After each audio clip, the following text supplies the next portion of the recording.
Biólogo e investigador del CSIC en el Centro Nacional de Biotecnología, del que actualmente es vicedirector, empezó trabajando con plantas para pasar posteriormente a ratones y luego a humanos. Afirma que las herramientas de edición genética CRISPR han revolucionado nuestra vida, pero se plantea una duda: ¿todo lo que se puede hacer lo deberíamos hacer? De todo ello y mucho más hablamos con Lluís Montoliu, uno de los grandes investigadores y divulgadores científicos de nuestro país. Estamos en el Centro Nacional de Biotecnología, muy cerca del despacho de Lluís Montoliu. ¿Cuándo quiso Lluís Montoliu ser científico? ¿Desde que acompañaba a su abuelo en Alcampell, Lluís? Pues sí, yo tuve la fortuna de crecer en un pueblecito de la provincia de Huesca, que se llama Alcampell, y la casa de mis abuelos estaba al lado de una carnicería, y Mariano, que así se llamaba el matarife, pues me venía a buscar cuando tenía 9 o 10 años para que le ayudara a preparar el cordero que tenía que sacrificar y que vendería al día siguiente. Y yo, claro, no me daba cuenta en ese momento, pero estaba asistiendo a una lección de anatomía gratuita, porque era una persona extremadamente cuidadosa, que abría el animal, me decía: esto es un riñón, esto es el hígado, aquí están los pulmones, esto es el páncreas, esto es el estómago, y a mí eso me maravilló. Y bueno, pues probablemente ahí se sentaron las bases de lo que después sería pues mi vida científica, ¿no? Y luego hubo una segunda introducción a la ciencia, que fue en primero de BUP, lo que sería hoy tercero de la ESO, que el profesor de ciencias fue el primero que me habló de Mendel y me habló de las leyes de la herencia, y dije, quedé fascinado. Y yo dije, yo quiero dedicarme a esto, y fíjate tú lo que son las cosas, que he acabado dedicándome a la genética. ¿Y se sentaron también las bases, Lluís, del Lluís Montoliu divulgador, con tu abuelo y con tu profesor? Bueno, a mí siempre me ha gustado contar historias, desde pequeñito y desde cuando estaba tanto en la escuela como en el instituto, como en la universidad. Siempre me ha gustado organizar y contar, con lo cual para mí ha sido natural la evolución de lo que es la divulgación. Antes hacía divulgación sin saber que hacía divulgación, básicamente contaba pues cosas que había leído y que creía que podían ser interesantes a mis colegas, a mis compañeros de carrera, etcétera, y ahora pues he seguido contándolo. Probablemente ahí la tercera influencia fundamental que me lleva a tomar las riendas de lo que sería pues más una divulgación profesional es cuando empiezo a interaccionar con pacientes, con personas que conviven con una enfermedad rara que yo llevo muchos años investigando, que crees que sabes mucho de esa enfermedad rara, pero luego resulta que te enfrentas a personas que conviven 24 horas al día con esa enfermedad y que saben infinitamente más que tú. Por lo tanto, hay que acercarse con humildad y hay que acercarse con otro tipo de lenguaje cuando te diriges a estas personas, ¿no? Y por eso yo siempre digo que mi escuela de divulgación han sido precisamente los pacientes. Porque necesitan que se lo cuentes y tú necesitas que te lo cuenten. Yo necesito explicar lo que sé científicamente hablando de esa enfermedad, qué les va a ocurrir, cómo va a evolucionar, qué sabemos de esta enfermedad, si existen o no terapias, pero también necesito que me expliquen ellos cómo perciben los síntomas de la enfermedad. Yo trabajo en albinismo, y el albinismo, más allá de la pérdida de pigmentación, lo que sucede es que son personas que tienen una visión muy alterada. Claro, una persona ciega todo el mundo lo entiende, no cierras los ojos y ya eres una persona ciega. Pero una persona que ve mal, ¿cómo ve mal una persona que ve mal? ¿Cómo de mal ve una persona que ve mal? Eso es más complicado, ¿no? Entonces, el hablar con ellos, yo poder, como hacemos diagnóstico genético en el laboratorio, el saber, esta persona tiene esta mutación, esta persona tiene la misma mutación, pero sin embargo ve de una forma distinta, ve un poquito mejor o ve un poquito peor. Todas esas cosas no están en los libros. Todos estos detalles se nos escapan, ¿no? Cuando hablamos de enfermedades raras, quiere decir que afectan a menos de 1 de cada 2.000 personas nacidas.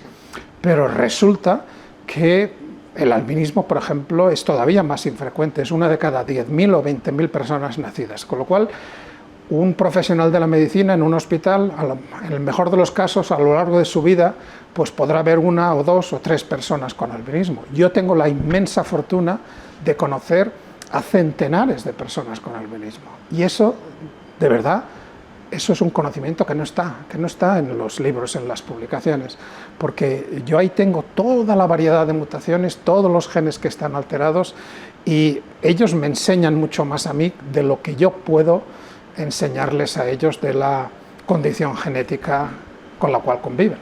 Y de esa evolución, de ese acompañar a tu abuelo en Alcampell, de ese granito que aportó tu profesor en primero, en tercero de la ESO, de ese llegar a estudiar el albinismo, hay un nexo común, que es la biología, que es la genética.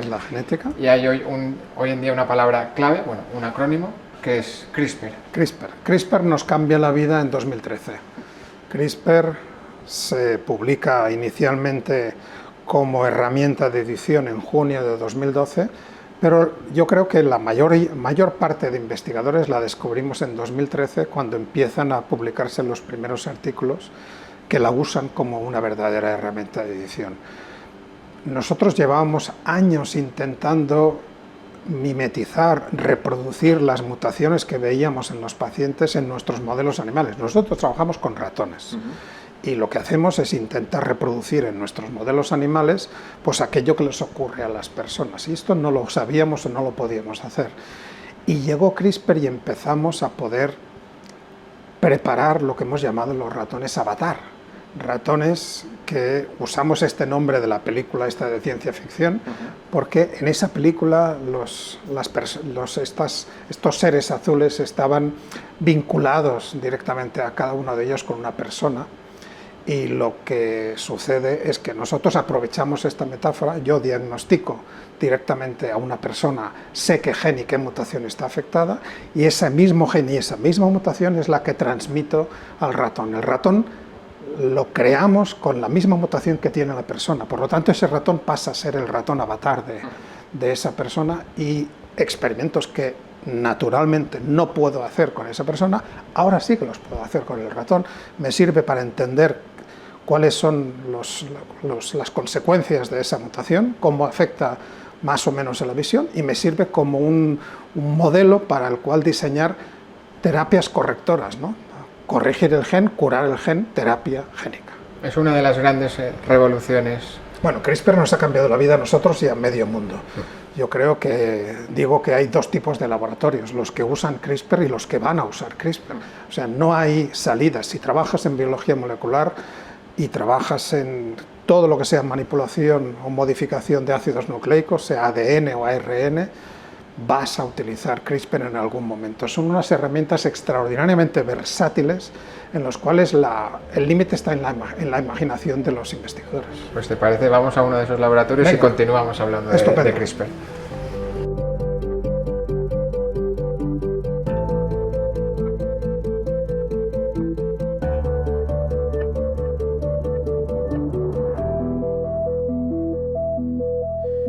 Luis, ¿hasta qué punto nos ha cambiado y nos está cambiando y nos cambiará la vida CRISPR? CRISPR nos está cambiando la vida a todos los investigadores porque permite la precisión en la modificación del ADN de nuestro genoma y del genoma de los modelos animales como nunca antes habíamos tenido. Yo ahora, si tengo que inactivar un gen, lo inactivo no de una forma grosera como hasta ahora lo hacíamos, que era retirábamos un fragmento enorme del gen y claro, el gen dejaba de funcionar, pero es que esto no ocurre en las personas. En las personas lo que les pasa, la mayor parte de personas que conviven con una enfermedad congénita de nacimiento, una alteración genética, es que tienen una letra que les falta o una letra que ha cambiado, una A por una T, una C por una G, y estas mutaciones tan sutiles era muy difícil de estudiar y de investigar.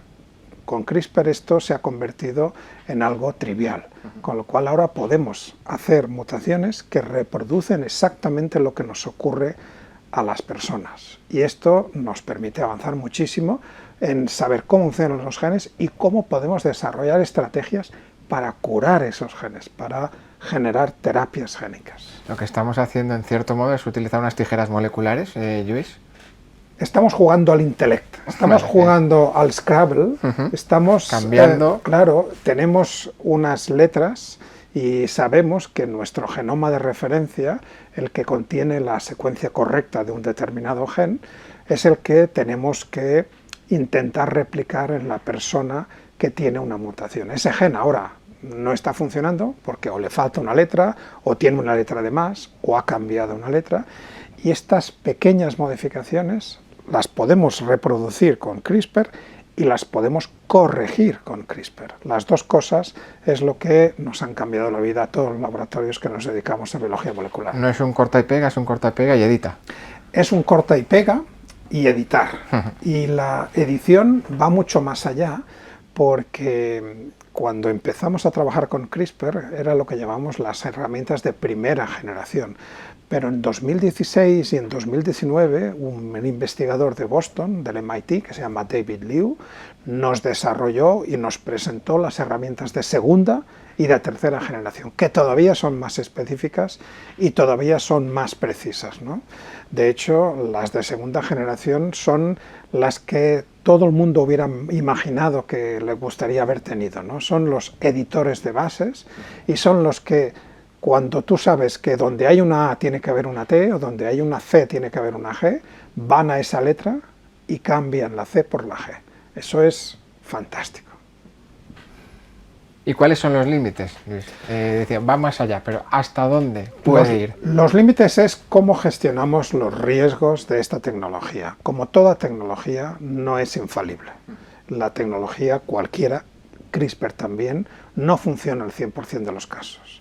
Esta incertidumbre la podemos gestionar pues sin ningún problema cuando trabajamos con células en cultivo o cuando trabajamos con ratones en los modelos animales. Pero esta incertidumbre deberíamos saber gestionarla mejor cuando trabajamos con pacientes. Claro, si yo te digo que la eficiencia de modificación de un gen para corregirlo es de un 2%, uno de cada 50 ratones, a mí me parece esto espectacular. Yo selecciono el que me interesa y descarto todos los que no me interesan, pero es que esto no lo puedo hacer con pacientes. Claro, con personas, cuando uno, imagínate, tiene que entrar en un quirófano para una operación, pues lo que le pide al médico, al cirujano, es que la eficacia, el éxito de la operación sea por lo menos del 50%, no de un 2%, ¿no? Entonces, eso es lo que las herramientas de segunda y tercera generación han ido a mejorar. Entonces, lo que en estos momentos está llegando ya a la clínica, porque están llegando, hay más de 80 ensayos clínicos que ya están teniendo lugar, hay más de 200 personas que ya han sido tratadas con herramientas CRISPR que apenas llevan 10 años con nosotros. Pero ensayos clínicos, sí. Ensayos clínicos. Esto quiere decir que se está probando su efectividad ante determinadas enfermedades. No son tratamientos, no están aprobados todavía, se está verificando si puede funcionar o no. Y en estos ensayos clínicos se está utilizando CRISPR esencialmente como una herramienta que inactiva genes, ¿no? Porque para curar enfermedades no solamente tenemos que restituir la secuencia correcta, como te contaba, sino que también puede ser una curación, la inactivación de un gen que está funcionando más allá de lo que debería funcionar. Un gen que funciona anómalamente y que se está expresando, esto quiere decir que está funcionando en unas células que no debiera estar funcionando, quien va a pararlo puede ser perfectamente una herramienta CRISPR. La herramienta CRISPR va a ir a esta secuencia y la va a inactivar, la va a cortar. Y eso es justamente lo que llevan haciendo los sistemas CRISPR en bacterias desde hace miles de millones de años. Por lo tanto, digamos que nos estamos beneficiando de un diamante absolutamente pulido y absolutamente seleccionado. ¿Que teníamos ahí? Que teníamos ahí, que desconocíamos y que ahora podemos aprovechar. Es una bendición, es un regalo de las bacterias que nos han hecho a los genetistas. Estamos hablando de CRISPR como bendición, como regalo, como revolución, decíamos antes, como gran esperanza, por tanto, para esos 1 de cada 50, esperanza para ese tratamiento de enfermedades. Sí. Pero a ensayo clínico todavía. Ensayos clínicos. Es posible que este año 2023 aparezca el primer tratamiento aprobado por la Agencia Europea del Medicamento y la agencia correspondiente en Estados Unidos, que es la FDA. Y ahí el problema que vamos a tener, fíjate tú, no va a ser ya científico, sino que va a ser de accesibilidad. Porque los primeros tratamientos se espera que salgan al mercado con un precio de unos 3 millones de euros por paciente. Obviamente este es un precio que no todas las familias van a poder sufragar, ni tan siquiera los sistemas nacionales de salud, y vamos a tener que conjugar el legítimo derecho que tienen todas las empresas farmacéuticas a resarcirse de la inversión realizada con un precio razonable de acceso a esa terapia. Y esto probablemente nos va a llevar pues, un tiempo de discusión, ¿no? Pero resulta curioso que los límites para acceder a una terapia no sean el problema científico-técnico, sino el problema económico. La economía en estos momentos está en la base de las aplicaciones CRISPR y su utilización en la clínica. ¿Y hay límites éticos también, Luis? Hay límites siempre, cuando en las claro presentaciones sí. siempre Deberíamos éticos. Hacer todo lo que puede. Mira, yo siempre recuerdo, no porque tú puedas hacer un experimento lo deberías hacer. Tú tienes que razonar si ese experimento va a aportar un beneficio mayor a la humanidad, a la sociedad, y va a estar compensado por unos mínimos riesgos, tan mínimos como sea posible, y que tú puedas asumir. Por ejemplo, yo creo que está fuera de toda discusión el desarrollar herramientas CRISPR para curar enfermedades. Ahí estamos todos, ¿no? Casi me atrevería a decir que esto es un imperativo moral. Si podemos hacerlo, tenemos que hacerlo. Ahora bien, hay quien piensa que estas herramientas también pueden utilizarse como sistemas de mejora para adquirir capacidades físicas o psíquicas. Puedo ver mejor, puedo oír mejor, puedo correr más, puedo comer muchas grasas sin acumular colesterol. Como una herramienta a la carta. Una herramienta a la carta que nos mejore, ¿no? Y esta mejora es algo muy peligroso, ¿no? Porque abrir la caja de Pandora de la mejora no deja de ser un eufemismo de una palabra que da un poquito más de miedo, que se llama eugenesia, que es la selección de las características, selección de embriones, que ya vimos en la mitad del siglo XX a lo que pudo dar lugar por los experimentos de la Segunda Guerra Mundial, y no queremos volver a ello, pero vivimos en un mundo complejo y esto va a ocurrir. Por ejemplo, esto ya no es un futurible. En noviembre de 2018, un científico chino, He Jiankui, en Shenzhen, quiso generar una nueva estirpe de seres humanos que fueran mutantes en un gen para que esas personas fueran insensibles, resistentes al virus de la inmunodeficiencia humana causante del SIDA. No lo consiguió en absoluto, porque evidentemente se encontró con las mismas limitaciones que me encuentro yo con los ratones. No lo consiguió. Lo que sí consiguió es que 3 niñas nacieran, 3 niñas que pueden tener alteraciones en otros genes. La técnica no es infalible, no en el gen que quería, y claro, el gestionar esta incertidumbre con ratones es éticamente aceptable cuando trabajamos con ratones. El hacerlo con recién nacidos, con bebés, con seres humanos, trasladarles un riesgo absolutamente innecesario, es éticamente inaceptable. Ese fue un experimento que nunca debería haberse realizado, pero la pasta de dientes salió del tubo. Y una vez sale del tubo ya no puedes volver a meterla. Con lo cual tenemos el problema encima de la mesa y ahora habrá que discutir y habrá que ver hasta dónde queremos llevar esta técnica. ¿Y quién marca los límites para que la pasta de dientes no salga del tubo? Pues quien marca los límites son las leyes que nos damos como sociedad que regulan también la actividad científica. La actividad científica, que a veces se presenta como una libertad absoluta, como una creatividad absoluta, que la tiene, está enmarcada dentro de lo que podemos hacer los científicos y lo que no deberíamos hacer. Todo científico, toda científica, como cualquier otro colectivo, tenemos un código deontológico, ¿no? Unas normas de conducta que nos dicen lo que podemos y lo que no podemos hacer.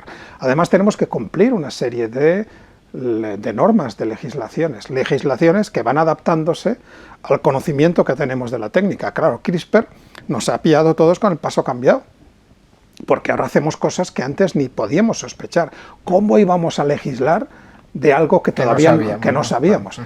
Ahora lo sabemos y lo que tenemos que hacer no es necesariamente crear nuevas leyes, sino adaptarlas a existentes, ¿no? Tenemos una magnífica ley de investigación biomédica en España desde el año 2007, claro, 2007. Estamos en 2023, algo ha cambiado. En 2013, hace 10 años, empezaron las herramientas CRISPR. Pues probablemente tendríamos que incorporarlas, ¿no? Tendríamos que añadir y luego que esto permeara a los comités de ética institucionales, ¿no? Los que en definitiva van a valorar la oportunidad de que ese proyecto pueda o no realizarse. ¿Y se puede casar esa ética científica con esos intereses empresariales a los que comentabas, a los que aludías antes? Bueno, claro que sí, porque, digamos, tenemos que cumplir los principios de la bioética, ¿no? De no maleficencia, beneficencia, respeto a la autonomía del paciente y de justicia. No hacer daño, esto es seguridad, quiere decir que lo que vayamos a proponer como terapia no genere más problemas que lo que queremos resolver.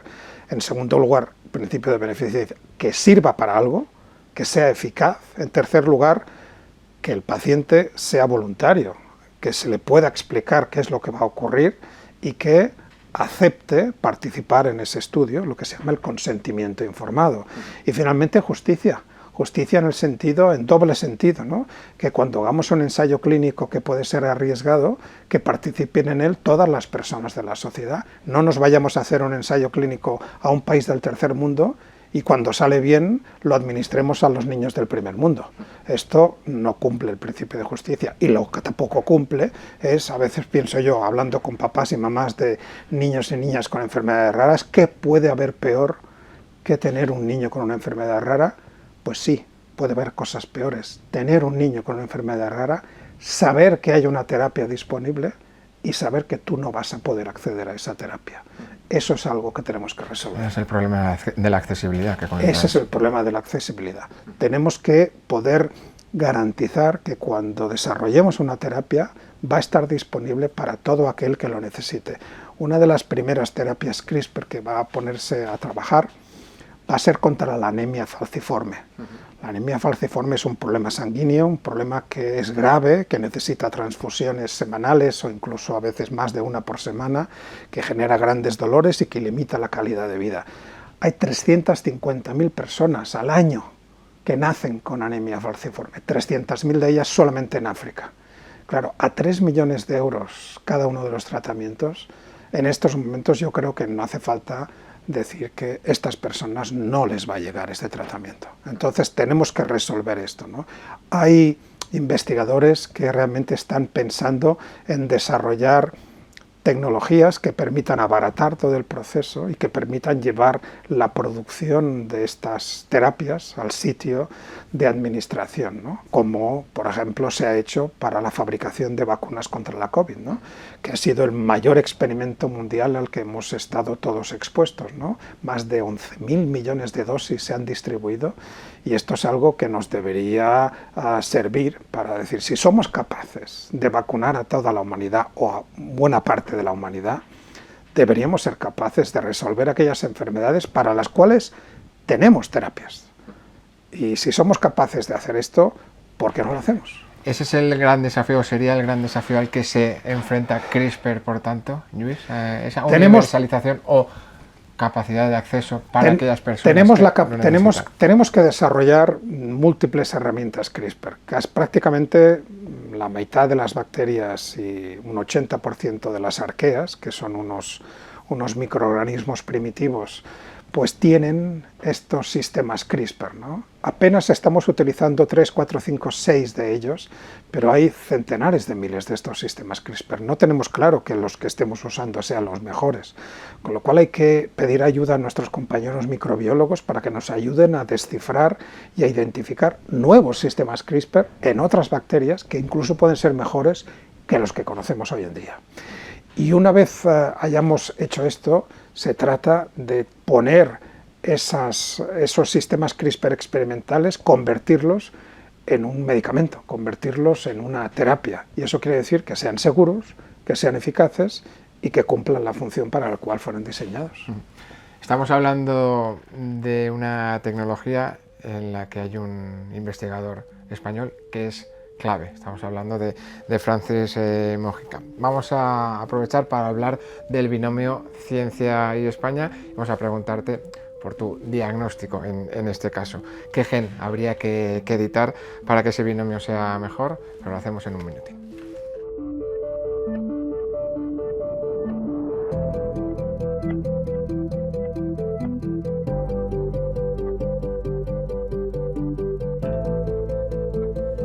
Luis, en esta revolución, regalo que supone CRISPR, hay una persona clave y esa persona es Francis Martínez Mojica. Es un ejemplo de hasta dónde puede llegar la investigación española con figuras como Mojica, con figuras como la tuya. Pero hagamos un diagnóstico personal, particular, de Lluís Montoliu, del momento que vive la ciencia española. ¿Cuál sería ese diagnóstico? Si hay que editar algún gen de la ciencia española, ¿cuál sería para mejorar nuestro sistema científico? Mira, para empezar, yo no creo que en España... Habría que mejorar. Claro que lo tenemos que mejorar. Para empezar, en España ni somos más listos ni más tontos que ningún otro país. Por lo tanto, yo creo que tenemos las mismas buenas ideas que pueden tener cualquier otra persona. Has mencionado a Francis Mojica y este es un ejemplo de una persona que se da de bruces con algo, tiene su momento eureka en verano de 2003 y se encuentra con la explicación de algo que nunca nadie antes que él había logrado comprender. Se da cuenta que los sistemas CRISPR son un sistema de defensa que usan las bacterias para defenderse de los virus que las infectan. Y esto le cuesta 2 años o 3 años publicar. ¿Por qué? Porque la credibilidad que tenemos para romper el establishment, el conocimiento establecido desde España, pues es limitada. Este mismo descubrimiento se hace desde Stanford, desde Harvard o desde Yale y se publica la semana siguiente. Él le costó casi 3 años, se publicó en 2005. ¿Por qué? Pues porque él publicó este trabajo con sus estudiantes, no había colaboradores extranjeros, y desde Alicante. Entonces, claro, la gente pensó, vamos a ver, ¿qué es lo que hay en Alicante? ¿No? Pues en Alicante la gente va de turismo, va a tomar el sol, va a beberse una sangría, va a tocar la guitarra, ¿no? Y claro, entonces resulta que viene un tipo que les dice, vosotros con todo el dinero del mundo no habéis sido capaces de descubrir algo que yo acabo de darme cuenta y que quiero contar en este artículo. Le costó horrores y lo acabó publicando en una revista digna, pero no una revista de las que podría haber publicado. Pero lo que son las cosas, toda revista, todo artículo, si tiene información relevante, acaba siendo leído. Leído por personas que pueden darse cuenta y pueden leerlo desde otro ángulo, y así sucedió que Jennifer Doudna y Emmanuel Charpentier, que acabaron recibiendo el Premio Nobel de Química en 2020 por ello, leyeron el trabajo de Francis y se dijeron, quizá esto lo podemos convertir en una herramienta de edición. Francis, lo maravilloso de toda esta historia es que Francis nunca pensó en edición genética, nunca pensó que esto podría tener una utilidad como una herramienta para editar genes, pero lo que él descubrió permitió que otros llegaran a esta conclusión. Y sin este descubrimiento, sin esta observación inicial de ciencia básica, los otros no lo hubieran podido hacer. ¿Qué nos falta aquí en España, ¿no? Que tú decías, ¿qué gen nos falta? Lo que nos falta aquí en España son números. Nos falta una cantidad de base de investigadores bien financiados, cada uno desarrollando los proyectos que puedan desarrollar. Evidentemente, estos momentos eureka, estos hallazgos, estos descubrimientos no ocurren. A lo largo de la vida de un investigador puedes tener uno o ninguno. Entonces, bueno, Francis tuvo este momento, ¿no? Yo me he acercado a alguno de estos momentos, ¿no? Pero cuanta más gente tengas haciendo investigación, más probable. Y por eso otros países que invierten más en descubrir el conocimiento, esto es, en investigación básica, no quiero que me expliques para qué sirve lo que vas a investigar. Quiero que me digas lo que vas a investigar, qué nos va a permitir conocer que no conocíamos antes. Entonces, creo que está muy bien desarrollar aplicaciones para curar el cáncer. Tenemos muchas personas afectadas. Creo que está muy bien investigar aplicaciones para curar la diabetes y estas siguen teniendo que ser financiadas. Pero también tenemos que investigar por qué las bacterias no son infectadas por los virus, porque resulta que investigando algo por lo cual probablemente nadie daba un duro hace muchos años, al cabo de los años resulta que esa investigación básica, que aparentemente parecía ser solamente para satisfacer la curiosidad de un científico, puede dar lugar a una aplicación que acaba siendo pues exitosa en biomedicina en la clínica. Pero entonces la credibilidad se basa en números, Luis. La credibilidad se basa en venir de un país en el que realmente se cree que la ciencia es importante. Yo creo que todos pensamos, nosotros también, que con la COVID-19, con esta pandemia que acabamos de sufrir, quedaba claro que de esta pandemia íbamos a salir gracias a la ciencia. Y quedaba claro que esto es así. Pero la FECIT, que cada 2 años publica esta encuesta de percepción social de la ciencia y tecnología, cuando pregunta así espontáneamente cosas importantes a las personas de la calle, resulta que la ciencia aparece en un 12-14% de los casos. Con lo cual, esto quiere decir que hay un 86% o un 88% de la gente que la ciencia no le parece algo que... Entonces yo esto lo leo como un problema que tenemos que resolver los investigadores. Y esto quiere decir que más allá de hacer lo que hacemos, que es investigar, tenemos que salir del laboratorio y tenemos que salir a contar lo que hacemos. Y creo que cada vez lo estamos haciendo más. Cada vez hay más personas que se dedican a contar no solamente la ciencia que hacen ellos, sino la ciencia que hacen otros colegas de los mismos temas, los cuales ellos y ellas son capaces de simplificar, sin perder el rigor. De hecho, no es algo que debamos hacer así de forma altruista, sino que la Comisión Europea, desde Bruselas, nos va a evaluar ahora de una forma distinta. No solamente nos va a pedir que publiquemos nuestros resultados en revistas científicas de primera magnitud, sino que le respondamos a 3 cuestiones. ¿Qué ha hecho usted para el incremento del conocimiento? Esto es en forma de artículos y proyectos. ¿Qué ha hecho usted por sus pares? ¿Cuál es su legado? ¿Cuántos estudiantes y técnicos ha formado a lo largo de su carrera? Y en tercer lugar, ¿qué ha hecho usted por la sociedad? ¿Cómo ha transmitido lo que está usted investigando y otros como usted al resto de la sociedad? Ahora hemos basado prácticamente todas las evaluaciones en el primero de los términos. Tanto publicas, tanto vales. Pero resulta que además de publicar, tienes que formar a la gente joven para que luego lidere la ciencia del mañana. Y además de publicar y formar, tienes que explicarle la ciencia a la gente que está en la calle, porque es la gente que va a votar y es la gente a la cual tú le vas a pedir después que te apoye. Pero para que te apoye, yo a veces le digo, les pedimos mucho a la gente, pero ¿qué les damos? Pues lo que les podemos dar nosotros es un poquito de comprensión y explicarles por dónde va la ciencia, qué es lo que podemos hacer y qué es lo que todavía no sabemos hacer.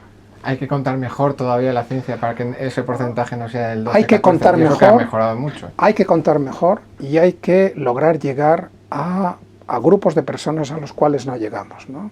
Hace un tiempo hubo una noticia científica en el cual desde el CSIC me invitaron a asistir a uno de estos programas de mañana de televisión, al cual pues ningún investigador quería ir.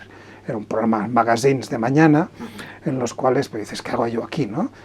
Yo no me lo pensé 2 veces, yo dije, yo voy, ¿sabes por qué? Porque en ese momento estaba hablando a 2 millones o 3 millones de personas que habitualmente no ven ni nadie les habla de ciencia. Porque cuando organizamos un espectáculo de ciencia o un evento de divulgación, muchas veces estamos hablando a convencidos, estamos hablando a gente que ya está en nuestra misma tesitura y lo que tenemos que hacer es superar estos convencidos y llegar a la gente a la cual nadie nunca les ha hablado de ciencia y lograr interesarlos. Se puede contar la ciencia que sea interesante y a todos nos encanta. ¿Por qué te gustan que te cuentan un chiste o que te cuentan una historia? Porque todo lo que sea una historia redonda nos encanta, ¿no? Que nos cuenten un cuento, ¿no? Entonces, un cuento en el sentido de que hay un inicio, hay una trama, hay un nudo y hay un desenlace, ¿no? Si logras convertir cualquier desarrollo científico en una pequeña historia, estás ganándote el interés. Y entonces, bueno, pues yo creo que de todo se aprende y creo que lo que tenemos que hacer con las nuevas generaciones de científicos es no solo formarles en que hagan buena ciencia, sino formarles en que cuenten buena ciencia. Pero la ciencia no se hace ni se cuenta solo para pares. No, no, absolutamente. Tienes que contarlo a tu abuela, a tu primo, a tu amigo que no trabaja en este negocio, ¿no?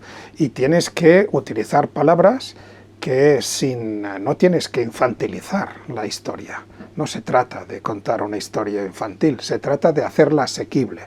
Si no somos capaces de explicar en palabras llanas lo que estamos haciendo, deberíamos cuestionarnos por qué estamos haciendo estos experimentos. Luis, es lo que hacía tu abuelo en Alcampell, contarte esa ciencia suya. Claro, eso es lo que hacía mi abuelo y me hacía el Matarife Mariano cuando me explicaba, fíjate, estos son riñones, hay dos, uno a cada lado, este es el hígado, fíjate, estos son los intestinos, y me acuerdo que cuando sacaba los intestinos luego los limpiaba, y claro, esos intestinos luego servían para llenarlos de carne, del mondongo que se llama, y esto hacen las salchichas, ¿no? Pero bueno, las salchichas se rellenan con el intestino, los metros y metros de intestino que tiene cada uno de los corderos, ¿no? Entonces ahí estás asistiendo a algo que es fascinante, ¿no? Es biológicamente pues muy interesante, y claro, si eres un niño y eres un niño que te apetece ver y te apetece que te cuenten estas cosas, pues te marca, y fíjate, estamos 60 o 50 años más tarde hablando de ello y todavía me acuerdo. Porque como dice Ignacio López Goñi, la ciencia que no se cuenta, no cuenta, no existe. La que no se cuenta no existe, no tiene mucho sentido.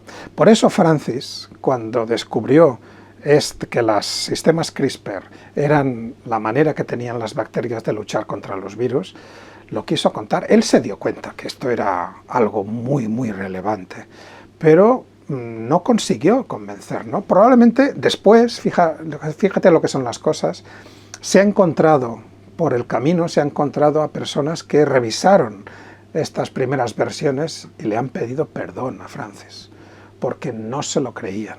¿Cómo puede alguien desde Alicante decirme algo que nosotros, con todos los millones de dólares que tenemos, no hemos sido capaces de descubrir? Bueno, vuelvo al principio, no somos ni más tontos ni más listos. Somos capaces de generar buenas ideas y nos lo tenemos que creer. A veces tenemos el complejo este de que no nos creemos capaces de hacer. Claro que somos capaces.